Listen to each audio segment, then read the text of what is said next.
Hey everyone, Gaijin Goomba here. Well, it's October, so I guess... This is Halloween, this is Halloween. But to celebrate the season, what should I talk about? Like, zombies? Nah, I did that one already. Skeletons? That's too easy. Japanese yokai? Well, maybe it's a little too niche for now, but I'll cover it on my channel. Wait, I got it! Witches!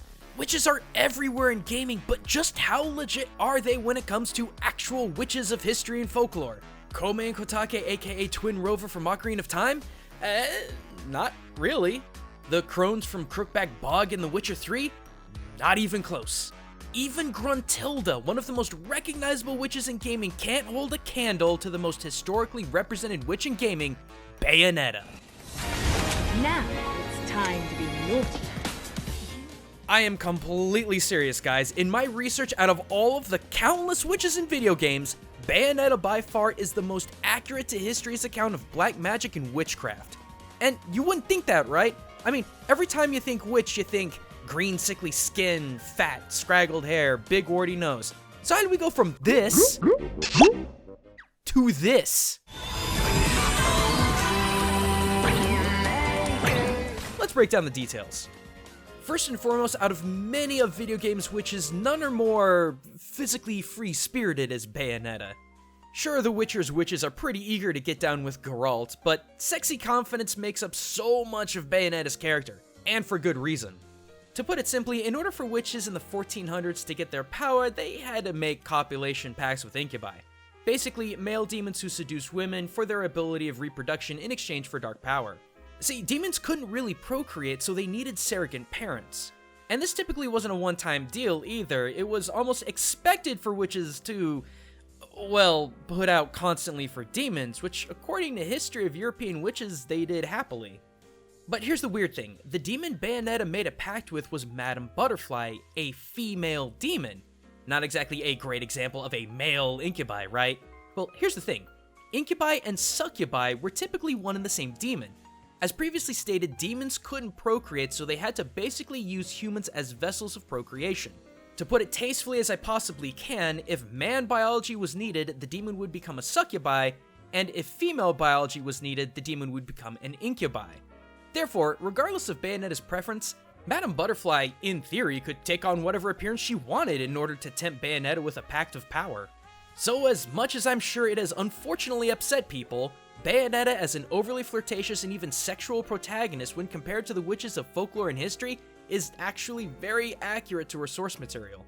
But let's step away from controversial topics and talk about another aspect that has defined Bayonetta, her hair. In essence, Bayonetta's hair not only makes up her witch outfit, but also acts as a portal between our world and Inferno.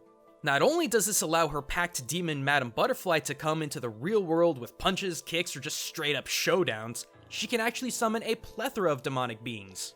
Now, in the beginning I had some doubts about this because modern day witches seem to have abandoned the notion that long hair is important to the life of the witch, but according to the Encyclopedia of Witches, Witchcraft, and Wicca, hair had amazing powers and properties in witchcraft. Hair was associated with strength, virility, and psychic protection, and the abundance of hair only created that much more power. In witch folklore, a witch's power was bound to her hair, to the point that even just shaking her hair would double the potency of a spell. Even post-pubescence hair had insane power. According to myth, John Fian, a 16th century Scottish wizard, tried to make a young girl fall in love with him by making a charm from 3 of her hairs downstairs, but said hairs were actually misplaced with 3 hairs from a bovine's udder. So old John ended up with a cow that wouldn't stop following him everywhere he went. Here's the flip side though. During witch hunts, it was commonplace for inquisitors to actually shave the accused witch from top to bottom, not only to deprive them of power, but also look for any hidden devil marks. But put a pin on that subject, we'll definitely be coming back to it. Regardless, Bayonetta's hair acting as the source of her abilities and powers matches almost perfectly to witches of history. Now, would you believe me if I told you that even Bayonetta's guns had a place in witchcraft? Well, maybe not semi-automatic shell-firing rounds that could double as high heels, but no lie, there is such a thing as a witch gun. In fact, they are still being used today in Sierra Leone and Guinea. According to the national president of Sierra Leone Indigenous Traditional Healers Union, Dr. Kaba, The earliest and deadliest type of witch gun is made out of the husk from rice, but today's witch guns are made of gunpowder and lead. You know, like an actual gun. But unlike an actual gun, this weapon doesn't fire a normal shot, it instead fires a spiritual shot. Witch doctors and medicine men who are commissioned to carry out the attack fires the gun at their target, to which their target begins to feel feverish, weak in the joints, and then eventually dies.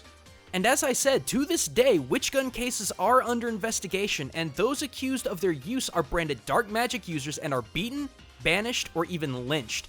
So yeah, even Bayonetta's use of guns has a connection to real-world witchcraft. Now let's get back to that demon mark I mentioned earlier, because when I say everything that Bayonetta is reflects the history and folklore of witches, I mean everything. Right down to her beauty mark.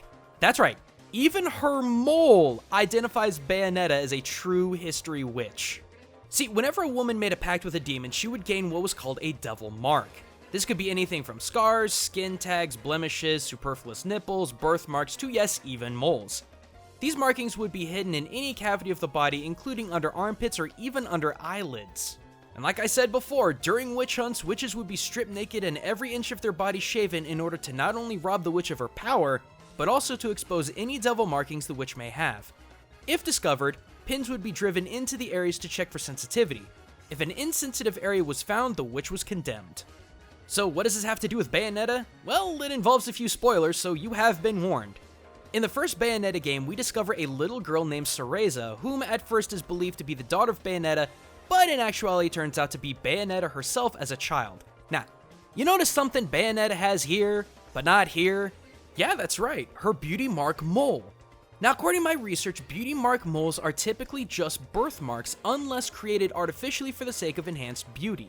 So if Bayonetta's mark was natural, she should have had it at birth, but she didn't.